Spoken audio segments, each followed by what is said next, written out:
Today, I'll show you how to connect a Cloudflare domain to your Netlify site.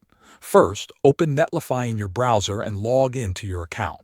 Once you're on the main dashboard, look at the menu on the left side. Click on Domains. Inside the Domain section, click Add or Register Domain. A drop-down menu will appear. From that menu, select Add a domain you already own. You'll see a box asking for your domain name. Type in the domain name that you've registered on Cloudflare. After typing it, click Verify. Netlify will now check your domain and show you a list of DNS records. You'll need to add these records to your Cloudflare DNS settings. So, open a new tab and go to Cloudflare. Log into your Cloudflare account and open the domain you want to connect. From the sidebar, look for DNS settings or DNS management.